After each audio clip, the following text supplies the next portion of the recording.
Est-ce que tu peux commencer à demander ce moment entre les mains de Dieu? Tu peux prier que Dieu te parle, tu peux prier que Dieu t'enseigne. Alléluia. Merci pour la vie, merci pour le sang, merci pour 2021. Merci Jésus pour ce que tu as fait. Merci aussi pour ce que tu n'as pas encore accompli. Les bons bergers, c'est toi. Merci, c'est toi. Le Dieu de notre pays, c'est toi. La force, c'est le Dieu de notre vie, c'est toi. Ce matin, nous sommes en train de te bénir. Tu es celui que personne d'autre n'est, Jésus pour nous. Voilà pourquoi tu mérites notre louange. Tu mérites notre adoration. Car ta bonté vaut mieux que la vie. Et l'œuvre ce matin célèbre ton nom. Et l'œuvre ce matin célèbre tes louanges. Parce que Jésus, tes bontés valent mieux que la vie.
C'est lui qui travaille en vain. Et si l'Éternel nous garde, c'est lui qui protège en vain. C'est toi le bâtisseur de notre vie. C'est toi la sentinelle, le bon berger de notre vie. Ce matin, nous te disons merci parce que tu nous as fait du bien. Et ce que tu as fait, c'est inquantifiable. Ce que tu as fait, Jésus, ne peut être compté. Voilà pourquoi nous t'acclamons ce matin. Ensuite, d'action de grâce, et remercie. Et c'est tout ce qui nous sommes sincèrement reconnaissants.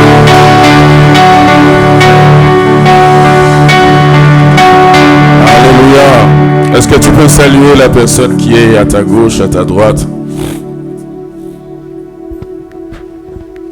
Et tu peux la souhaiter une excellente fin de l'année avec Jésus, avec le Saint-Esprit, avec le Père.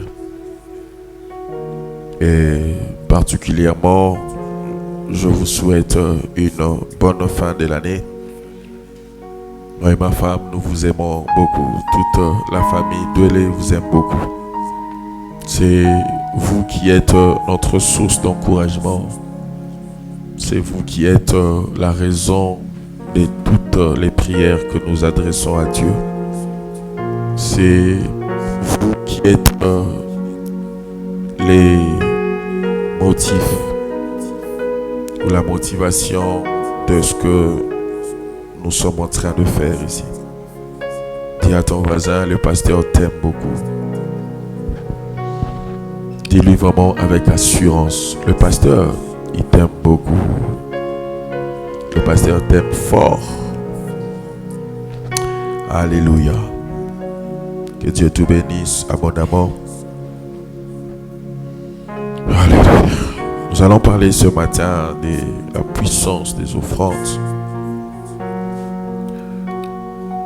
Est-ce que nous pouvons nous tenir debout par respect des Saintes Écritures? Nous sommes dans Juge 13. Nous allons lire tous les chapitres. La Bible déclare, on a déjà trouvé Juge 13. On l'a déjà trouvé. Allons-y. Les enfants d'Israël firent encore ce qui déplaît à l'Éternel. Et l'Éternel les livra entre les mains des Philistins pendant 40 ans. Il y avait un homme de Toréa, de la famille de Danite, qui s'appelait Manoach. Dans certaines versions, c'est Manoah. Sa femme était stérile et n'enfantait pas. Un ange de l'Éternel apparut à la femme et lui dit, « Voici, tu es stérile et tu n'as point d'enfant, tu deviendras enceinte et tu enfanteras un fils. Maintenant, prends bien garde, ni bois, ni vin, ni liqueur forte, et ne mange rien d'impur.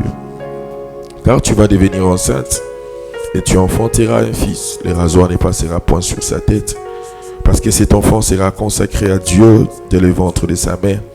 Ce sera lui qui commencera à délivrer Israël de la main des Philistins. » La femme alla dire à son mari, « Un homme de Dieu est venu vers moi, et il avait l'aspect d'un ange de Dieu, un aspect redoutable.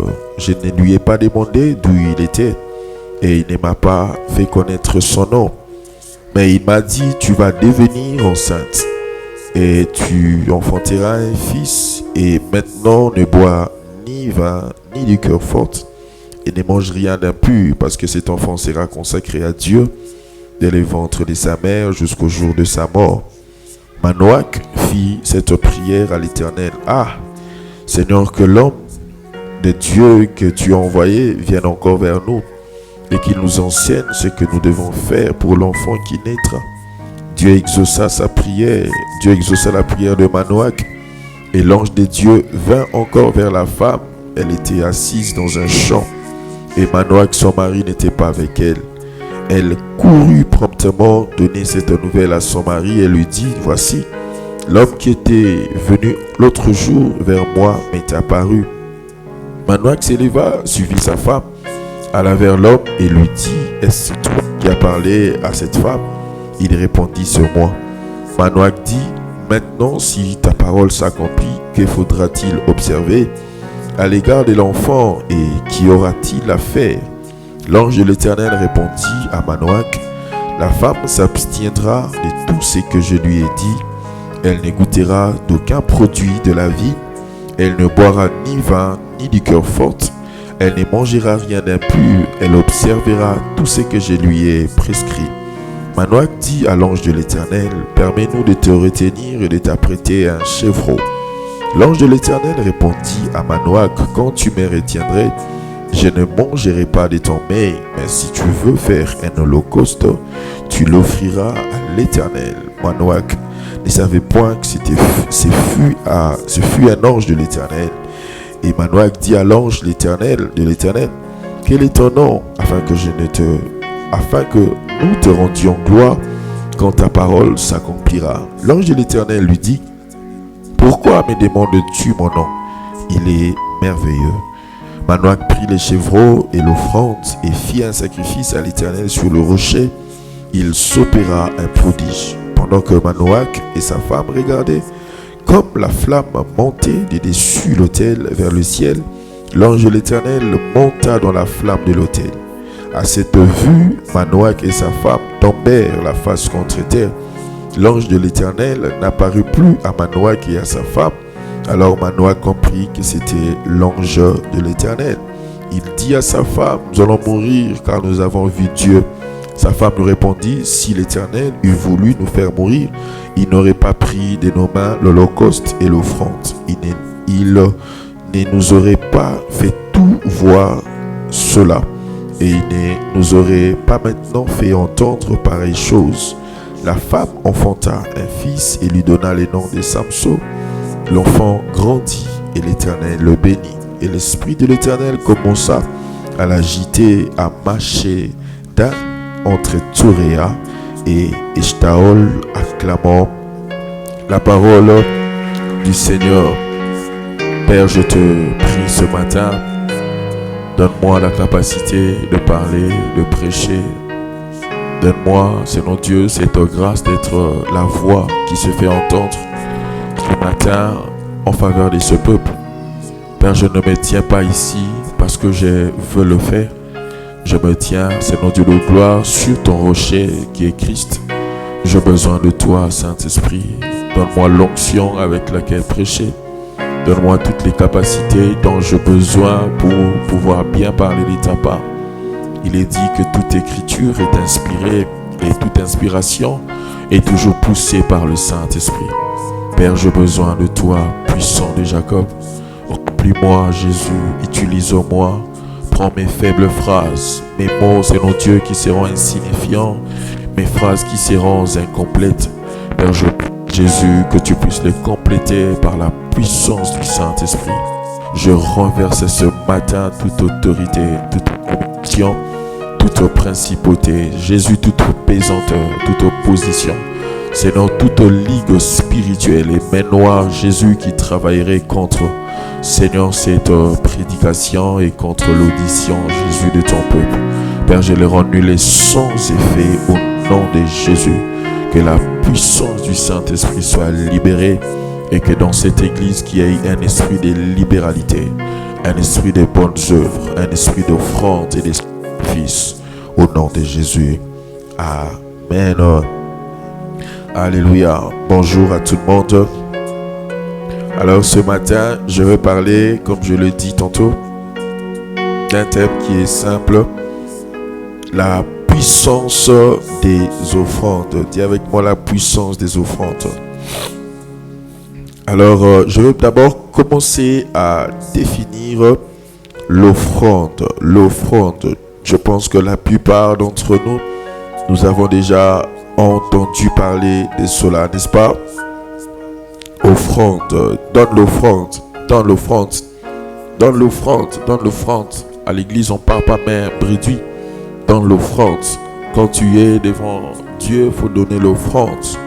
Alors la plupart d'entre nous ont commencé la vie chrétienne directement en écoutant ce mot offrande.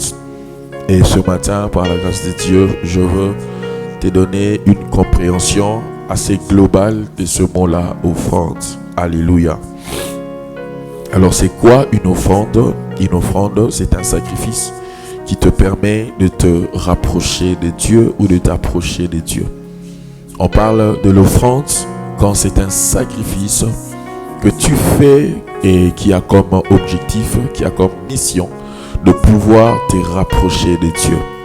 Tout ce que tu donnes ne te rapproche pas de Dieu. Tout ce que tu fais ne te rapproche pas de Dieu. Tout ce que tu as à accomplir sur la terre ne va jamais te rapprocher de Dieu. Mais spécifiquement, quand tu fais une offrande, quand tu accomplis un sacrifice, et le but de cette offrande ou de ces sacrifices est pour te rapprocher du Seigneur, c'est ça déjà l'offrande. Alors l'offrande n'est pas seulement pécuniaire, c'est-à-dire n'est pas seulement financière. L'offrande n'est pas seulement donner l'argent dans ce panier comme nous le faisons. Mais les offrandes, c'est tout ce qui sort de toi dans le but de te rapprocher du Seigneur. Alléluia. Et même dans la Bible, vous allez voir que Dieu a institué cela pour toujours réparer la relation entre l'homme et Dieu, ou soit réparer la relation entre son peuple et Dieu, ou soit Dieu même institué la liste des animaux. Ça même vous le trouvez dans Lévitique 6. C'est là où se trouve la cathédrale de toutes les espèces dont Dieu a prescrit à Moïse pour dire à Moïse, voici la liste de toutes les bêtes, de toutes les espèces qui feront objet d'une offrande. Alléluia. Et le but c'est quoi? Le but c'est réparer, le but c'est arranger, le but c'est rapprocher l'homme de Dieu. Alléluia. Alors à chaque fois que tu poses un acte, à chaque fois que tu fais un sacrifice qui a comme but de te rapprocher de Dieu, bien aimé, tu fais une offrande. Et j'ai même constaté une chose, il y a une vérité, j'aimerais que tu retiennes tout au long de ces sermons, c'est que dans Genèse chapitre 8, le verset 21, écoutez ce que la Bible dit, l'Éternel sentit une odeur agréable et l'Éternel dit en son cœur, je ne maudirai plus la terre à cause de l'homme, parce que les pensées du cœur de l'homme sont mauvaises. Dès sa jeunesse, je ne frapperai plus ce qui est vivant comme je le fais. Voilà, ici, il y a Noé qui sort de l'arche après les déluges. Et la Bible déclare, Noé est parti prendre les bêtes et quelques espèces d'animaux. La Bible déclare, il les offre à Dieu. Et quand cette odeur monte vers Dieu, écoutez ce que Dieu donne à Noé comme réponse à son offrande. La Bible dit, dès que Dieu a entendu ou bien Dieu a senti l'odeur de cette offrande, il est dit directement, l'offrande enlève la malédiction qui était sur la terre. Alléluia. Donc cette offrande ici avait la puissance d'ôter la malédiction. Et de deux, cette offrande a détourné le cœur de Dieu qui était détaché à l'homme. L'offrande a réparé la relation entre Dieu et l'homme, et ça fait que Dieu s'est repenti. Alléluia. La Bible dit, Dieu a dit, en tout cas, bien que je viens d'enlever la malédiction, bien que je compris que celui que j'avais maudit, son cœur n'est pas un bon cœur, les motivations qui sont dans son cœur ne sont pas correctes, de même sa jeunesse. La Bible déclare, Dieu dit, je ne frapperai plus jamais les vivants comme je viens de le faire. Voyez, donc imaginez-vous si cette offrande a été donnée à Dieu avant les déluges. J'ose croire, là c'est moi, que les hommes qui étaient décédés, qui avaient péri, bien aimés, dans les déluges, n'allaient pas périr. Pourquoi? Parce que la capacité qu'avait cette offrande, c'était d'ôter la malédiction de la terre, et aussi enlever la malédiction sur l'homme, et aussi permettre à Dieu de prendre cette décision, de jurer que plus jamais Dieu peut détruire les vivants comme il vient de faire. Alors vous allez remarquer ici la puissance de l'offrande, c'est que l'offrande remplace l'homme. Alléluia. Quand je dis l'offrande remplace l'homme, ça veut dire l'offrande remplace toutes les bavures de l'homme, tous les péchés de l'homme, toutes les désobéissances de l'homme. Et ça veut aussi dire, sans l'offrande, l'homme est un éternel maudit.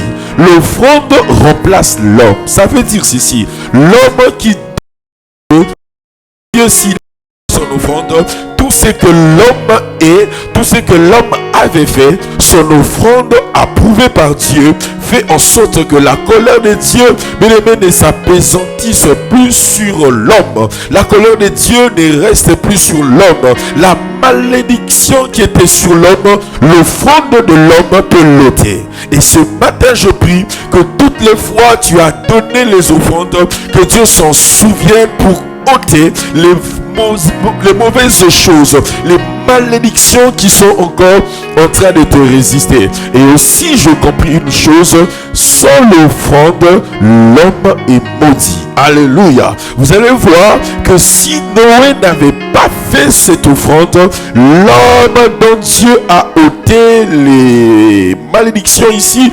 l'homme dont Dieu a pardonné, ne serait pas pardonné. Autrement, si Dieu ne pardonne pas à l'homme, l'homme est maudit. Quoi qu'il est, quoi qu'il fasse, qui il soit, l'homme sera maudit. Alléluia. Parce que pourquoi? Il y a un principe, c'est le verset qui suit, qui l'explique.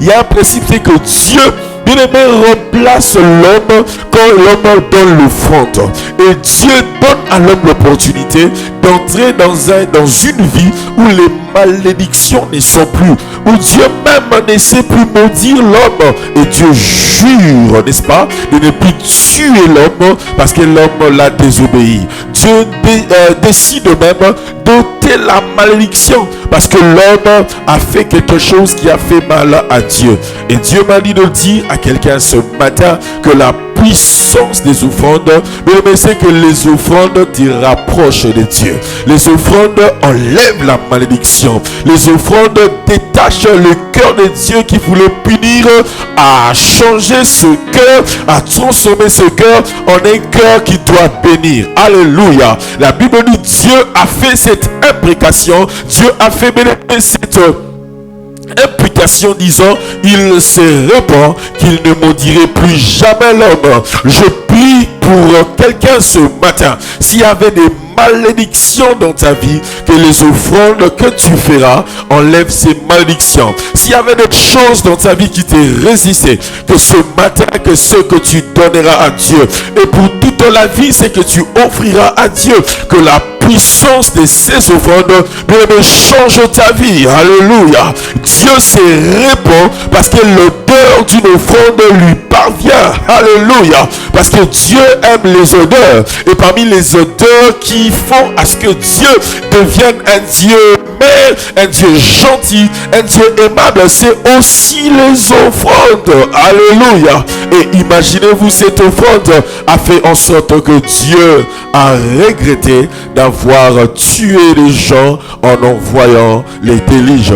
Donc l'offrande en soi, ça te remplace là où tu ne peux arriver. Alléluia. Ton offrande, c'est toi dans un format que les autres ne comprennent pas. Ton offrande, c'est toi, mais dans une prolongation de ta vie où toi tu ne peux arriver. Là où toi tu ne peux arriver, ton offrande arrive. Là où toi tu ne peux parler, ton offrande parle. Là où toi tu ne peux prier, ton offrande prie. Là où toi tu ne peux intercéder, ton offrande intercède. Là où toi tu ne peux adorer, ton offrande adore. Alléluia. Pourquoi? Parce que Dieu a fait en sorte que les offrandes que l'homme va donner, que ces offrandes remplacent cet homme, si cet homme ne peut de lui-même accéder à Dieu. Et Dieu a fait aussi en sorte que l'homme puisse comprendre, sans l'offrande, la malédiction va rester. La malédiction va rester. Et cette malédiction, c'est pas parce que tu as tué quelqu'un. C'est pas parce que tu commets le péché que tu connais. Cette malédiction est justement le reflet du fait que toi tu dois offrir à Dieu. Ce matin, j'aimerais te parler d'offrande à Dieu. Et dans toutes les offrandes, il y a une puissance de délivrance qui se cache. Dans toutes les offrandes que tu donnes à Dieu,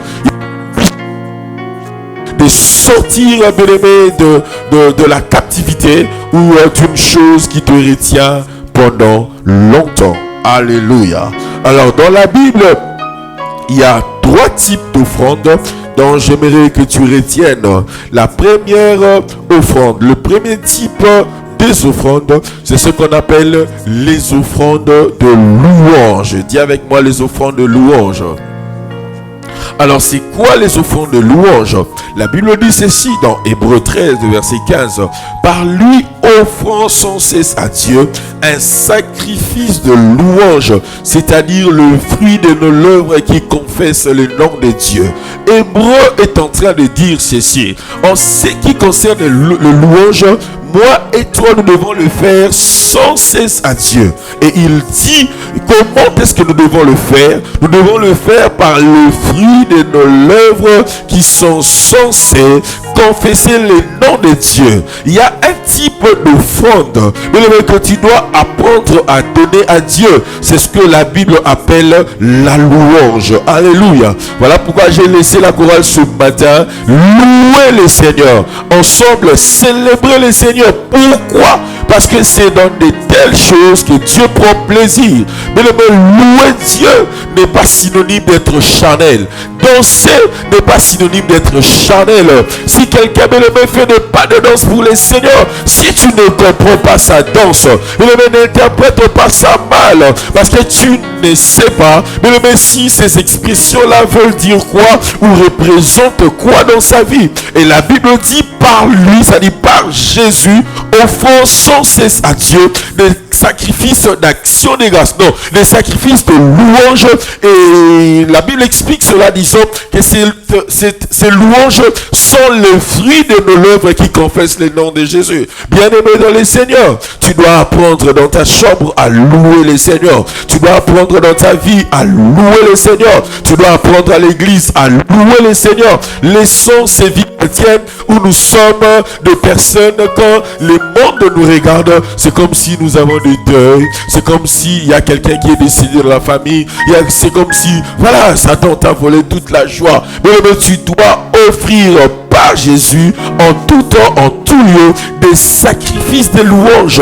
Et la Bible dit, ce sont le fruit de tes lèvres. Alléluia. Il ne faut pas seulement que de tes lèvres sortent les prières de demander, Seigneur, donne-moi. Seigneur, si tu ne fais pas, personne ne va faire. Oui, c'est vrai. Mais en dépit de tout ça, tu dois y mixer dans tes lèvres cette réalité, cette vérité qu'on appelle la louange. Alléluia. Et j'aime cette expression louange.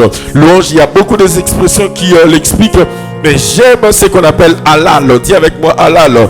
En hébreu, parmi toutes les expressions, j'aime l'expression louange halal. Halal veut dire célébrer spectaculairement le Seigneur. Alléluia. C'est-à-dire halal, c'était une célébration de la louange qui se faisait publiquement. Alléluia. Vous voyez, c'est l'image même qu'on donne de personnes qui entrent au stade. Vous voyez, quand les buts entrent, n'est-ce pas? Quand une équipe marque, l'équipe qui a marqué fait quoi? Célèbre la victoire.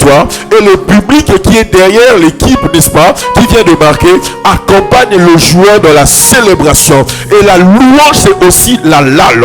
Halal, c'est la dimension, bien-aimé, d'avoir une vie où publiquement tu célèbres le Seigneur. Alléluia. Spectaculairement, tu sais célébrer le Seigneur. Quand Dieu fait quelque chose dans ta vie, tu célèbres le Seigneur. Quand Dieu marque dans ta vie un but ou quelque chose de favorable, célèbre le Seigneur. Alléluia. Quand tu es en bonne santé, célèbre le Seigneur. Quand tu peux marcher, célèbre le Seigneur. Quand tu peux lire, célèbre le Seigneur. Tu sais, même quand tu vois, tu dois célébrer le Seigneur. Parce que j'ai vu des gens être malades et ils souffrent de quoi? Vous voyez, sur la paupière, il y a sur, comment on appelle, les cils, hein? Comment on appelle ça? Les sourcils, hein? Les cils. Vous voyez, au niveau des cils, hein, il y a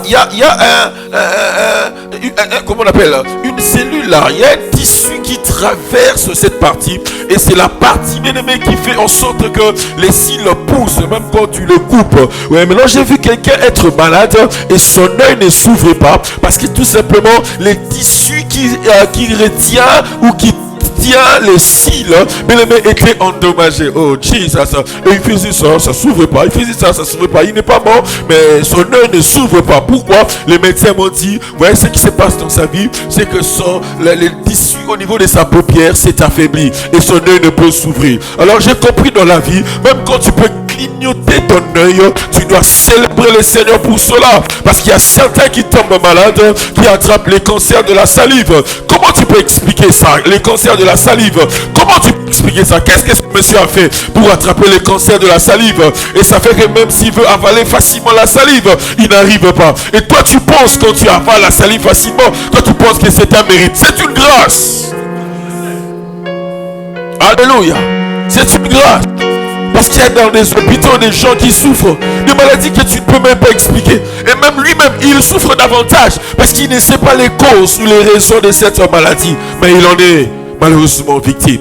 Alors, bien aimé, dans la louange, il y a une dimension qu'on appelle halal.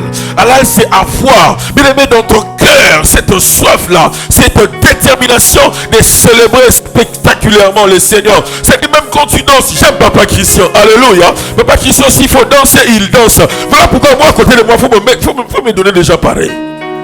Oh, je vous dis la vérité. Moi, si tu veux être à côté de moi, faut me donner Papa Christian. Ah ouais. Il faut bien aimer, il faut spectaculairement célébrer le Seigneur. Quand tu regardes, on dit, mais Asobela, toi, Asobela, tu es bien de Mobela. Bien de Mouza normal. Alléluia. Pourquoi? Bien aimé, tu dois avoir dans ta vie cette dimension d'halal. Quand tu danses, mais tu fais mal le mamel. Qu'est-ce qui ne va pas? Soit, ça passe à l'Eliénine. Mais ce n'est pas forcément de grandes choses. J'ai juste réalisé l'importance de Dieu dans ma vie. J'ai juste compris, s'il n'était pas là, je ne serais pas là aussi. Et comment est-ce que voulez-vous pas que je célèbre le Seigneur? Ce matin, Dieu m'a dit, mais je dois te faire entrer dans la dimension d'halal. Alléluia. Célébrer spectaculairement le Seigneur. Au soit salaire, tu célèbres Dieu. Que tu aies pas le salaire, tu célèbres Dieu. Mariage ou pas, tu célèbres Dieu. Bien aimé, avoir ou pas, tu célèbres Dieu. Alors l'apôtre Paul va dire, même à l'été, je sais servir Dieu. À l'hiver, je sais servir Dieu. Même à l'automne, je sais servir Dieu. Même dans le froid, dans la chaleur, je sais servir Dieu. Mais ça, c'est une dimension que ta vie est censée atteindre. Alléluia. Célébrer Dieu. Même quand tu sens que la maladie ne veut pas te quitter, dis à Dieu, cette maladie ne m'empêchera pas de t'adorer. Alléluia. Et la Bible dit, par lui, offrons sans cesse à Dieu des sacrifices de louange, c'est-à-dire le fruit de vos lèvres qui confessent le nom de Dieu. Je prie ce matin que Dieu attache à tes lèvres de fruits qui vont t'aider à confesser le nom de Dieu. Jesus. Je dis ceci, je prie ce matin que Dieu dans tes lèvres, qu'il attache de fruits, c'est-à-dire des témoignages, des choses, des raisons, des causes qui feront en sorte que tu témoignes le nom de Dieu, que tu célèbres sans cesse de louange à Dieu. Quand tu pries, mais que les gens sont à côté de toi. Il y a quelqu'un qui sait louer Dieu. Une fois j'ai regardé Shiloh, vu le bishop David Wedeb en train de chanter, en train de célébrer Dieu. Et puis il avait une danse, Nabi Nango Forme, Nabi Nango Ezata. C'est un multimillionnaire, c'est un multimilliardaire, c'est un millionnaire. Mais il danse pour Dieu. Et il y a ta vélo, ça n'a côté. À ta piné. À ta piné. À ta piné. À ta machine, un foufou, aux à côté. Mais pour célébrer Dieu, tu fais les charismes. Tu ne comprends pas. Tu es devant le roi de rois. Alléluia. Alors ce matin, je prie Dieu qui te donne des causes, des raisons qui vont t'aider à célébrer Dieu. Amen, amen. Les fruits sont là dans nos œuvres pour dire, Seigneur, je sais que j'ai reçu ces fruits par toi, alors je te les offre par mes louanges et par mes sacrifices de louanges. Amen, amen. Il ne faut pas avoir une vie chrétienne, comme je l'ai dit la semaine, aux avoir gardien. On est gardien, on s'en est barré ma bali. Et ça bien pour vous permettre de toi encaisser. Mais gardez à la condition où vous serez dans 5 secondes, libéré. Si vous libérez un côté carton jaune, si vous avez carton rouge, vous aurez deux équipes. Il y a un problème dans les Ayangwana. Au commissi, vous avez le camarade. Vous avez un peu de passe, vous avez sans ambébalité. Vous avez sans ambébalité. Vous avez balanza, balayuti, balanza, balayza FIFA, il y a gardé. Mais au comment vous avez un terrain. Alléluia. Ça dit quoi? Quand tu reçois quelque chose, apprends aussi à faire sortir la danse. Amen, amen. Quand tu sais que Dieu a fait quelque chose dans ta vie, apprends à célébrer le Seigneur.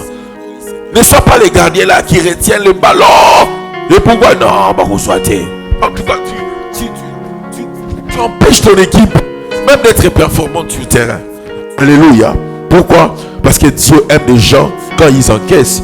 Ils font aussi sortir des bonnes choses, des fruits de l'œuvre qui confessent les noms de Jésus. Alléluia, les noms de Dieu. Alors la deuxième catégorie des offrandes, c'est ce qu'on appelle les offrandes des biens. Dis avec moi les biens. Hébreux 13, verset 16. La Bible dit: et n'oubliez pas la bienfaisance et la libéralité, car c'est dans de tels sacrifices que Dieu prend plaisir. Vous voyez, à chaque fois qu'il y a le mot offrande, il y a toujours le mot sacrifice. Alléluia. Parce que toute offrande n'est pas un sacrifice, mais l'offrande selon Dieu, c'est un sacrifice. Et le deuxième type de offrande, mais à part la louange, nous avons aussi les biens. Dis avec moi les biens. Hébreux 13, verset 16, la Bible dit: n'oubliez pas la bienfaisance et la libéralité, car c'est dans de tels sacrifices que Dieu prend plaisir. Mais beaucoup de gens ne savent pas que la bienfaisance, la libéralité, pour Dieu, c'est une offrande. Pour Dieu, c'est un sacrifice. Pourquoi? Parce que la plupart ne sont pas bienfaisants, n'est-ce pas? Ils ne sont pas bienfaiteurs. La plupart, bien aimés, ne sont pas des libéraux. Et tu n'es pas libéral. Et ici, la Bible dit, quand tu offres à Dieu, n'oublie jamais la bienfaisance et la libéralité. Parce que c'est dans de telles choses que Dieu prend plaisir. Et qu'est-ce que nous donnons quand nous voulons faire un bienfait? Qu'est-ce que nous donnons si nous voulons poser un geste de libéralité? Mais ce sont nos biens. Il y a de ces biens que tu as. Tu dois apprendre à transférer cela dans les comptes de gens qui en ont vraiment besoin. Amen, amen. Il y a de ces chemises là que tu as. Ce n'est plus tes chemises. Ce ne sont plus tes chemises. C'est aux autres. Alléluia. Il y a de ces chaussures que tu as.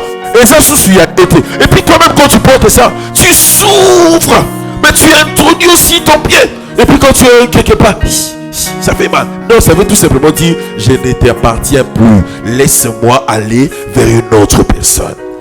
Mais si tu veux être un riche sur la terre, applique ce verset. Il est dit, quand tu poses un acte de libéralité, quand tu poses un acte de bienfaisance, la Bible déclare: c'est dans de telles choses que l'Éternel prend plaisir. D'ailleurs, c'est difficile que la Bible dise que Dieu a un plaisir. Vous savez ça? Le plaisir de Dieu, c'est difficile. Les émotions de Dieu sont difficiles à trouver. Le cœur de Dieu, est difficile à trouver. Vous savez pourquoi? Parce que nous tous ici, pour que nous entrions dans le cœur de Dieu, nous devons faire ce que nous avions entendu de Dieu lui-même. Alléluia. Et ici la Bible dit ceci: c'est dans de telles choses que l'Éternel prend plaisir. De la même manière aussi, il y a certaines réalités, il y a certaines choses que tu fais, ça déplaît à Dieu de manière à ce que tu ne peux même pas réaliser. Mais ici la libéralité et la bienfaisance, la Bible dit, ce sont des choses que Dieu aime. Ce sont des choses, mais quand tu les fais, tu donnes plaisir à Dieu. Ce sont des choses, dès que tu les accomplis, mais ton cœur et celui de Dieu sont dans la joie, parce que tout simplement Dieu est content de toi, et toi aussi en retour tu recevras la joie de Dieu, la paix de Dieu. Et la Bible déclare, malheureusement, c'est dans de telles choses que Dieu prend plaisir. Mais cependant, la plupart d'entre nous ne sont pas bien-aimés des bienfaiteurs, n'ont pas ce sens-là de bienfaisance. La plupart d'entre nous, bien-aimés, ne sont pas des libéraux. Je prie ce matin que Dieu te donne l'onction des bienfaits. Ah, Jésus. Que Dieu te donne une onction de libéralité. Il a dit ceci: la main qui donne est toujours supérieure à celle qui reçoit. Si sur la terre, tu veux devenir quelqu'un qui a beaucoup, apprends à libérer. Apprends à regarder parfois ta garde-robe. 17 vestes, en tout cas ça ne me convient plus, que je la cède. Pourquoi? Ça ne me convient plus. Alléluia. Et ici, je ne parle pas d'argent, je parle de bien. Je me rappelle l'église quand elle a commencé. À l'époque, à une époque donnée, les gens venaient avec les chaînettes, les grommettes, les objets de valeur à l'église. Mais malheureusement, c'est comme si au fur et à mesure nous sommes en train d'aller vers la fin du temps. La Bible a raison que vers les derniers temps, les hommes et les femmes deviendront des égoïstes. Ça c'est vrai, bien-aimés. Nous sommes dans une période où la plupart d'entre nous sont devenus des égoïstes. Ils aiment toujours encaisser. Ils aiment toujours emmagasiner. Et libérer, c'est compliqué. Je prie que tu ne fasses pas partie de cela au nom de Jésus. À chaque fois que tu recevras un bien, pose-toi la question, est-ce que cela m'appartient ou je dois le transférer à une autre? On me raconte une histoire, on dit, en Afrique du Sud, il y avait un pasteur qui s'appelait Réma Collet. Alors il était en train de faire une prière, Dieu devait lui donner, il devait construire une grande charpente qui devait abriter, je crois, plus de 1000 ou 1 million de personnes dans son église. Alors pendant qu'il était en train de prier, et Dieu l'a dit, arrête de prier, j'ai déjà résolu ta prière, j'ai déjà répondu à ta prière. Et quand il sort, on l'appelle, il y a un fidèle qui lui dit, pasteur, Dieu m'a dit de vous donner 1 million. Il a dit, oh waouh, c'est exactement le montant que j'étais en train de chercher. Alors quand il a reçu les 1 million, il est parti déposer à la banque. Et quand il a juste déposé à la banque, en rentrant, il entend la voix de Dieu pour lui dire, cet argent-là est pour toi. Renard Banque doit faire une campagne en Afrique. C'est exactement le montant ou la somme qu'il est en train de chercher. Et lui, il dit, c'était pour lui la première fois de toucher 1 million direct comme ça. Et les 1 million qu'il touche, lui il pensait que voilà, j'ai fait maintenant partie des millionnaires. Et la même voix de Dieu revient encore vers lui pour lui dire, non, ce n'est pas ton argent. Il y a l'autre là qui doit aller faire une campagne d'évangélisation pour gagner des âmes à moi. Si c'est moi tu lui donnais, il va faire plus. Et vous savez ce qu'il a fait? Oh, il est spirituel. Il a dit non, je ne peux pas discuter avec la voix du Seigneur. Il appelle l'évangéliste Renard Bonke, paix à son âme. Il lui dit, ah pasteur, j'ai quelque chose ici, Dieu m'a dit de vous donner. Et quand il donne à l'évangéliste Renard Bonke, l'homme de Dieu lui dit, oh, comment tu sais que j'ai besoin exactement de ce montant? Il m'a dit, je ne savais pas. C'est la voix du Seigneur qui m'a dit de donner. Vous savez ce qui se passe? C'est que la plupart d'entre nous, nous écoutons Dieu pour l'onction, nous écoutons Dieu pour les exaucements, nous écoutons Dieu pour recevoir. Mais malheureusement, là où Satan a verrouillé notre audition, c'est dans les domaines de la libéralité. C'est dans les domaines de la bienfaisance. Alléluia. Or, les choses qui vont apporter plus-value dans ta vie, ce sont des choses que tu as données, pas des choses que tu as reçues. Alléluia. Et aujourd'hui, si vous voyez l'église de ce pasteur Réma Collet, bien aimé, c'est gigantesque. Donc c'est grave, c'est grand. Pourquoi? Une offrande d'1 million était entre ses mains. Il a entendu une voix qui lui a dit, tu ne peux pas avoir ça pour toi, c'est l'argent que tu dois transférer. Et à l'instant, il a transféré et l'autre est parti faire une campagne en Afrique. Il a gagné des âmes. Pensez-vous, dans les âmes qui ont été gagnées, celui-là n'aura pas une couronne? Pensez-vous que c'est ça? Il aura une couronne, n'est-ce pas? Il aura quelque chose de la part du Seigneur.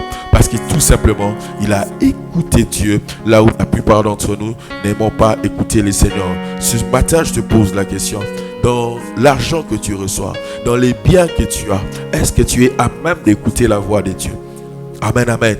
Quand tu t'habilles, quand tu achètes quelque chose, est-ce qu'il t'est aussi déjà arrivé d'entendre la voix de Dieu qui te dit, non, si tu t'achètes ça, achète aussi tel pour quelqu'un que tu ne connais pas. Alléluia, alléluia. Alors je comprends une chose, s'il y a une oreille que tu dois développer dans ces temps-ci pour dominer l'égoïsme, c'est l'oreille, bien aimé, de la libéralité. C'est l'oreille de la bienfaisance. Pourquoi? Parce que c'est l'oreille que Satan tue en nous, bien qu'en étant spirituel, rempli de l'onction, rempli de connaissances, des révélations des Écritures. Mais tu n'as pas l'oreille de la libéralité. Or, Job en son temps disait, même la bénédiction du pauvre arrivait sur moi. Ça veut dire ceci, quand il avait quelque chose, il faisait de bien aux pauvres. Et quand il s'est retrouvé dans les malheurs, les pauvres à qui il faisait du bien ont prié pour lui. Alléluia. Et il dit, dans ce qu'il recevait, il y avait une part que le pauvre m'envoyait. Et comment est-ce qu'un pauvre peut me donner? C'est parce que moi, je bénissais le pauvre et les pauvres priaient pour moi. Et Dieu entendait la prière du pauvre, mais bénissait aussi également. Alléluia. Alors, jamais. Azaki Mutambongo. Moi, jamais, Azaki Mbongo raté à Mutokinaye. Azaki Mbongo peut ma pauvre, ma nec ou sale ma prière pour que Job Azwango et Belé. Alléluia. Mais à chaque fois que tu ouvres cette oreille et la libéralité, tu entres dans une saison de bénédiction. Et la Bible dit, c'est dans de tels sacrifices que l'Éternel prend plaisir. Le troisième type des offrandes, c'est ce que j'appelle les corps. Dis avec moi, le corps. Romains chapitre 12, de verset 1, verset 1er. La Bible dit, je vous exhorte donc, mes frères, par les compassions de Dieu, à offrir vos corps comme un sacrifice vivant, saint, agréable à Dieu. Ça sera de votre part un culte raisonnable. Et dans 1 Corinthiens chapitre 9, le verset 27, la Bible dit, mais je traite durement mon corps et je le tiens assujetti afin de ne pas être rejeté après avoir prêché aux autres. Bien aimé, le corps que Dieu t'a donné, c'est aussi une offrande. Pourquoi? Parce que dans les catégories des sacrifices, il y a aussi ce qu'on appelle le corps. Amen, amen. Et là, dans Romains chapitre 12, le premier verset, l'apôtre Paul exhorte les Romains, il leur dit ceci: vos corps tels que vous les avez, vous devez apprendre à faire une chose, vous devez les offrir à l'Éternel. Et il dit, si ton corps est déjà offert, tu vas remarquer qu'il va devenir un sacrifice vivant, il va devenir un sacrifice saint, il sera agréé par Dieu et tu feras un culte raisonnable. Autrement, par ricochet, les cultes raisonnables selon Dieu, c'est un culte où le corps est offert. Alléluia.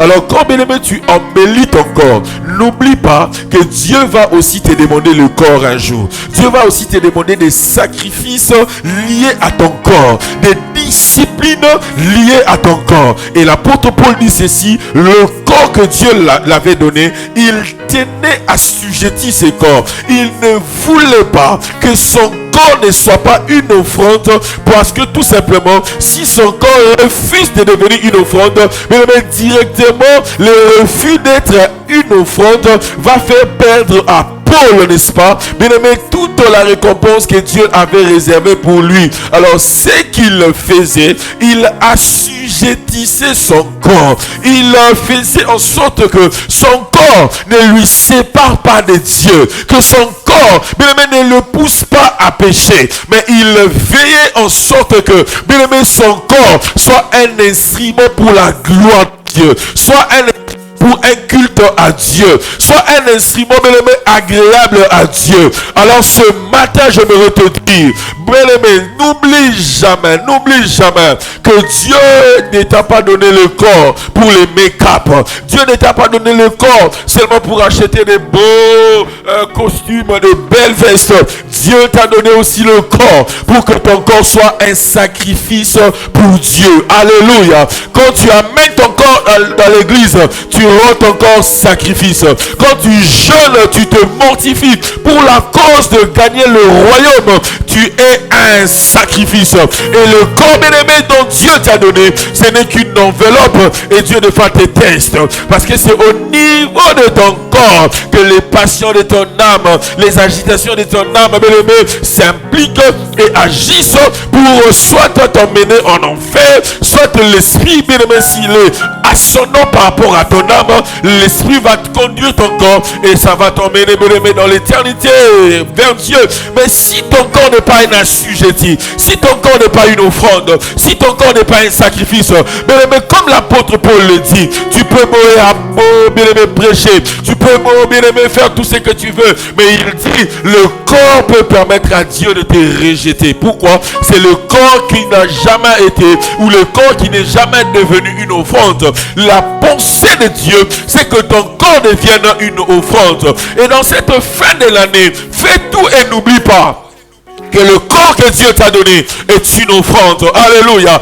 Même pour Alpha 40, le corps est une offrande. Le corps n'est pas seulement pour faire porter à l'autre l'anneau du mariage. Le corps n'est pas seulement pour faire avec ce que tu sais là. Le corps c'est une offrande. Le corps c'est un sacrifice.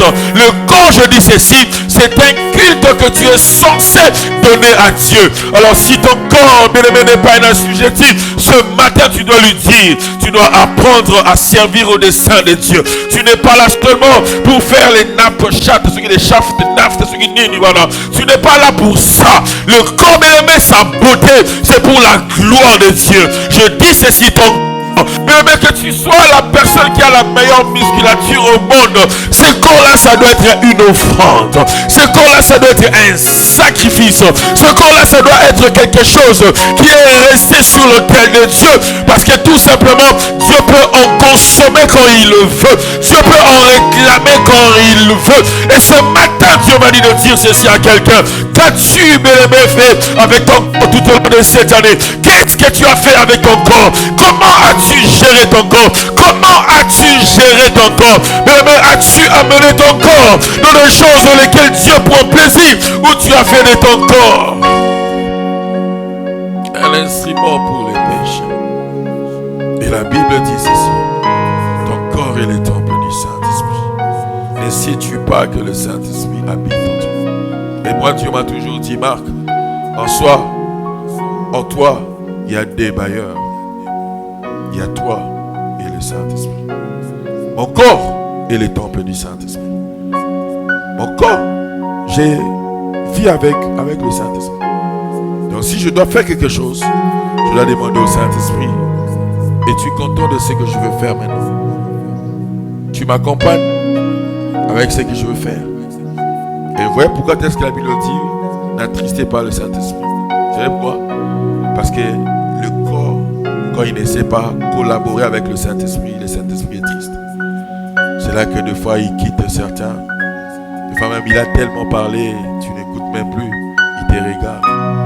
Mais à ceux qui ont compris qu'ils doivent devenir des amis, des intimes, et les meilleurs corps sont des temples de gloire pour la présence de Dieu, pour la terre et pour l'onction du Saint-Esprit. Et ma prière pour toi ce matin, que ton corps devienne une demeure de gloire pour Dieu. Que ton corps, bien aimé, quand tu le sacrifies, que cela soit approuvé totalement à Dieu. Parce que l'apôtre Paul dit: ce sera de votre part un culte raisonnable. Ce sera de votre part un culte agréable à Dieu. Et ça va faire en sorte que Dieu fasse de ton corps un corps saint, vivant et agréable. Et ça permet à ce que tu fasses un culte raisonnable à Dieu. Et voilà, l'apôtre Paul, le grand apôtre Paul, il dit, il tenait assujetti son corps.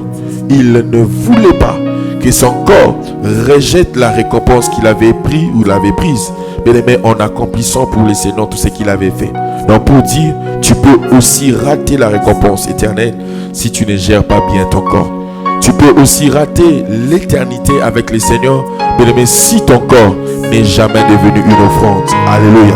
Et ma prière ce matin est que tu comprennes que ton corps n'est pas les temples du vol, les temples de mauvaises choses, les temples de la masturbation, les temples de la fornication. Ton corps n'est pas les temples des mauvaises intentions. Ton corps n'est pas les temples de la méchanceté, mais ton corps est les temples du Saint-Esprit. Et de quand tu vis, tu sais que je suis en train de cohabiter avec un être surnaturel et divin. Avec lui, nous sommes censés nous entendre. Avec lui, nous sommes censés coopérer. Avec lui, nous sommes censés donner le meilleur de nous-mêmes. Parce que tout simplement, il vit avec moi et je dois éviter de l'attrister. Dites Amen. Alors, dans Juge 13, il y a quelque chose qui se passe. C'est là que je compris que les offrandes ou l'offrande est puissante.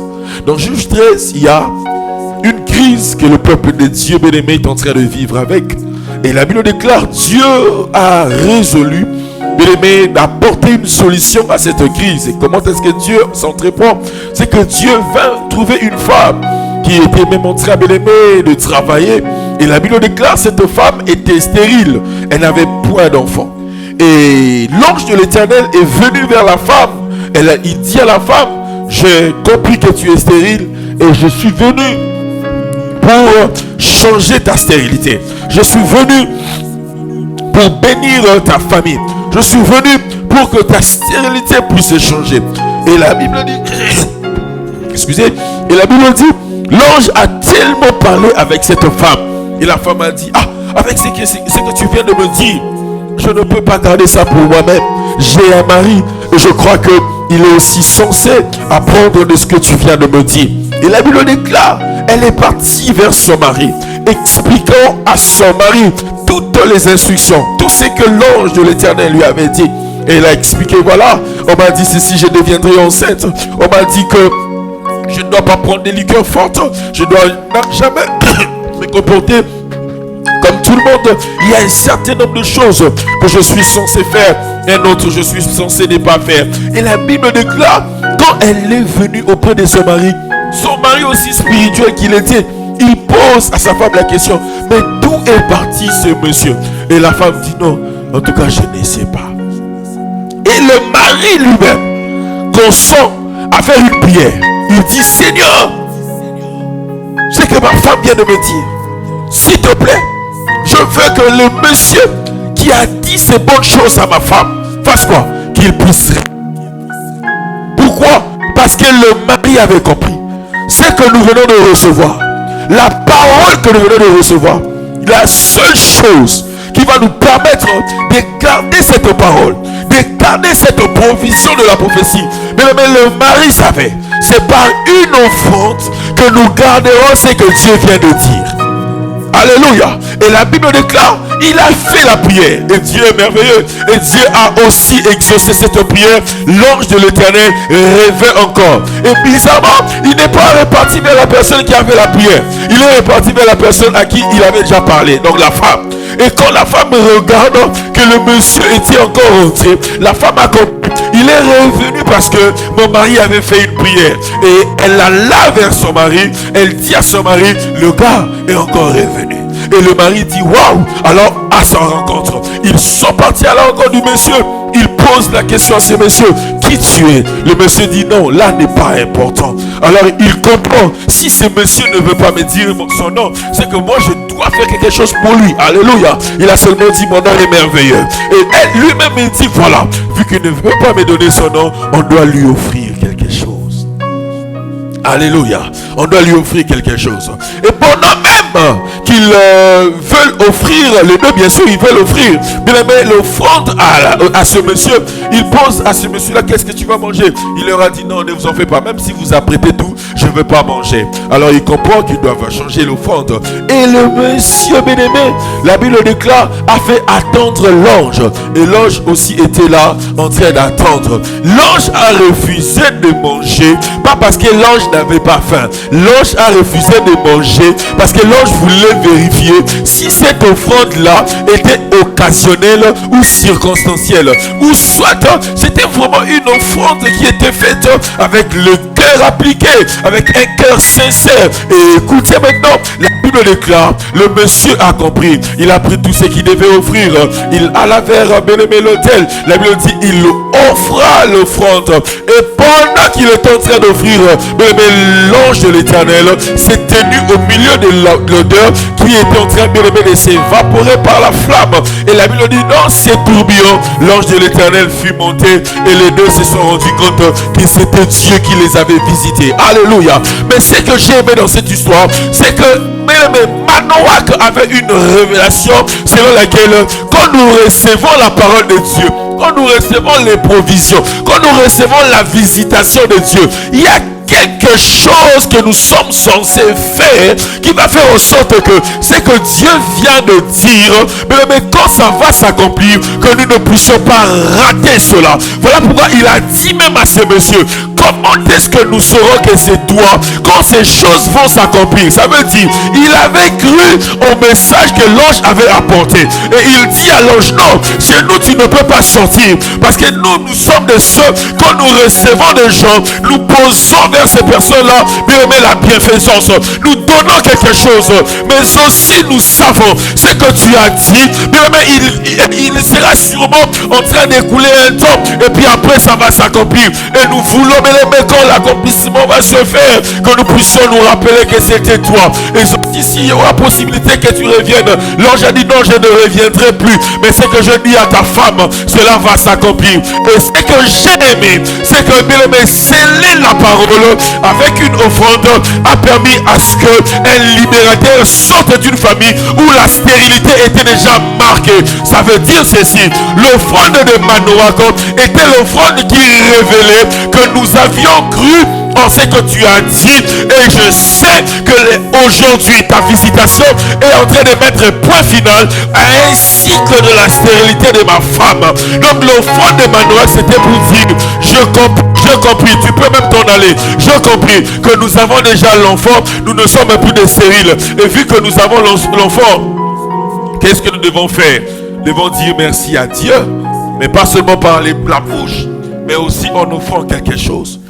Mais si tu veux la bénédiction, apprends à offrir à Dieu des choses. Oui, imaginez-vous, c'était une visitation. Le deux n'avait même pas su que c'était Dieu qui était là. Parce que même l'expression l'ange de l'Éternel dans l'ancienne alliance, c'est Dieu lui-même. Alléluia. Alors eux ne savaient même pas que Dieu était entré dans leur maison. Comme toi, Dieu ne vient même jusqu'à chez toi. Tu ne sais pas voir ces dieux. Et voilà, Dieu ne s'est pas révélé à eux parce que Dieu voulait qu'ils connaissent son nom par l'offrande. Mais c'est ça, non? Quand ils vont poser la question, dites-nous, quel est ton nom? Il a dit non, mon nom, je ne peux même pas vous dire, il est merveilleux. Et ce matin, je suis venu te dire, le nom de Dieu est merveilleux. Et cette merveille, mais c'est l'offrande qui va déclencher ça. La Bible déclare, c'est en montant dans la flamme là de l'offrande, mais qu'ils se sont rendus compte, non, c'était Dieu. Heureusement pour eux, n'est-ce pas, qu'ils avaient offert.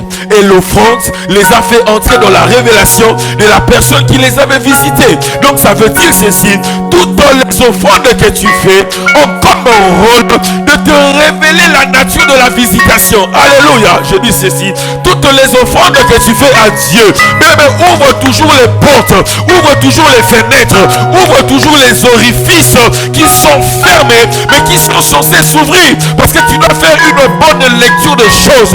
Parce que tout simplement, écoutez, bien-aimé, dans le monde spirituel, tout ce que tu ne perçois pas spirituellement, physiquement, tu ne peux pas aussi le vivre. Alors la part de l'ange ces jours-là, c'était au milieu de l'offrande, n'est-ce pas? Monter et leur donner la révélation que c'est moi et vous aurez l'enfant. Alléluia. Et ce matin, je suis venu dire à quelqu'un: apprends à donner à Dieu. Donne à Dieu, même quand tu sens que c'est difficile, même quand tu n'en as pas assez, parce que tu ne sais pas ce que tu vas enfanter. Ils ont donné une offrande, bien-aimé, de l'animal. Ils ont récolté un enfant sauveur. Ils ont récolté un enfant libérateur. Et je veux même te rappeler, le nom de Samson veut dire les soleils levant. Bien-aimé, dans une famille où il y avait les ténèbres de la stérilité, une offrande a changé la saison. Une offrande a bouleversé les choses. Une offrande a placé cette famille dans un contexte, bien-aimé, de la joie, de la paix et de choses merveilleuses. Parce que son nom est merveilleux. Oh Jesus, je dis ceci: le nom de celui auprès de qui tu vas offrir, le nom de la personne, bien-aimé, qui recevra ton offrande, son nom s'appelle merveille. Alléluia.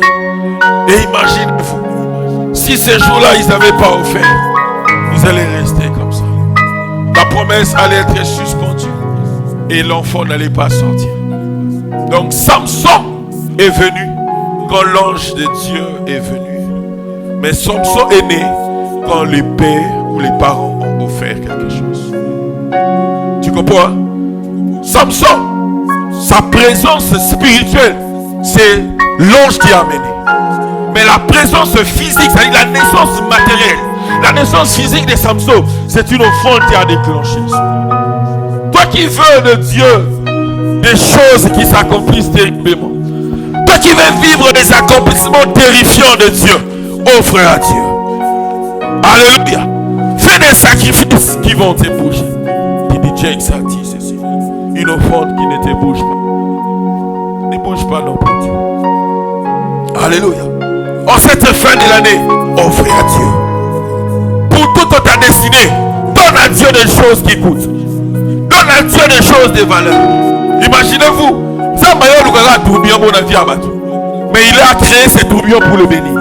Il n'a pas créé les tourbillons pour les maudire. Il a créé ça pour le bénir. Il y a de ce problème que Dieu créera dans ta vie. Dieu va le créer pour provoquer de ta part une offrande. Alors si tu n'es pas libéral, si tu n'as pas le sens de bienfaisance, tu vas dire Zabanyo Kolonga et pourtant Zabanyo Kolote. Zamba Lukela yo dépasse au sel qui est au côté de la liste Sabato Zamba Pambola. La liste Sabato Zamba Matissa. Alléluia. Alors arrête d'offrir. Arrête de demander aux hommes là où Dieu sait que tu as des choses à donner aux hommes. Arrête ça. Parce que tout simplement, tu retardes la naissance de Samson. Le pire, c'est que Samson, quand il naît, c'est le soleil qui vient dans une maison et qui entre dans une maison. Donc pour dire, Samson vient non seulement être le juge en Israël, mais Samson vient aussi pour éclairer papa et maman qui sont restés pendant longtemps dans une stérilité. Et ce matin, je prie que la puissance des offrandes s'attache à la destinée de quelqu'un. Je ne sais pas, mais c'est que tu as résolu dans ton cœur. Oh, mais d'offrir à Dieu. Mais j'aimerais te dire, c'est pas question d'âge. Alléluia. Même un enfant peut donner. Même un enfant peut donner. Même un enfant peut donner. Mais aussi des papas, des mamans peuvent donner. Mais ce que j'aime, c'est que les offrandes, bien-aimés, ont toujours une puissance qui les accompagne. Et cette puissance travaille de manière à ce que les Samsons qui sont invisibles deviennent visibles. Les Samsons qui sont cachés dans les seins ou dans les ventres de la femme de Manoach, que Manoach ne connaît pas, Manoach ne sait pas, mais l'offrande de papa peut réveiller les Samsons. Pourquoi? Parce que Israël a un problème. Si Samson ne naît pas, les Philistins vont nous maltraiter, ils vont continuer à nous bien-aimer, à nous cribler, ils vont continuer à nous faire du mal. Mais quand Samson naît, la saison change. L'histoire change. Et la Bible dit, c'est le libérateur qui est né. Et la délivrance commencera. La Bible dit, la délivrance a commencé avec Samson. Donc Samson est venu initier quelque chose chez papa et chez maman. Mais cette chose-là avait comme un prix l'offrande de papa, l'offrande de maman. Bien que Dieu avait parlé. Que Dieu te bénisse abondamment.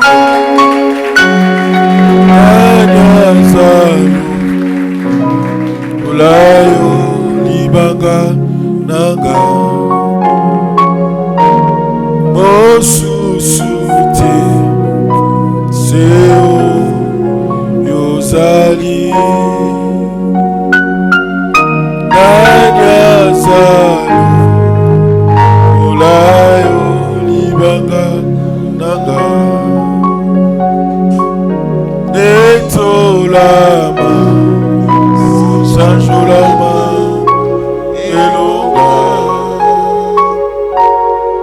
Danyazalo Kulayo Libanga Naga Nikolone Nyoso Nikolone Yahweh Yozali Sanjolama Netolama Yahweh Sanjolama Netolama Yoloma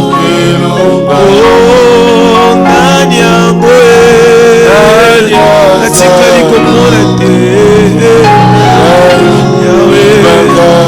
Nikola kosanga na ngai ya Yesu yozali nyonso yozali Yahweh sanzolama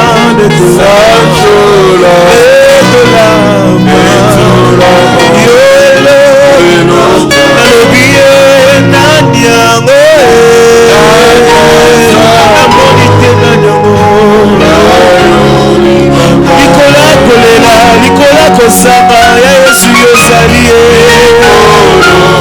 na nyonso yozali sanzolama letulama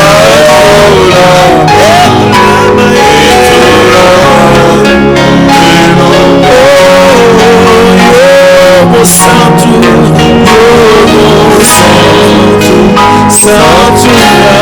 Israel,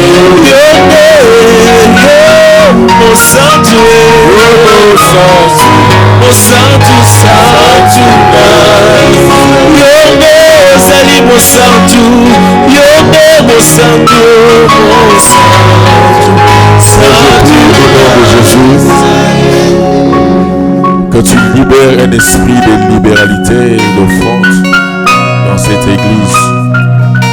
Père, nous ne deviendrons pas riches si nous sommes que accumulateurs ou receveurs de grâce, de bénédiction des autres et même de toi.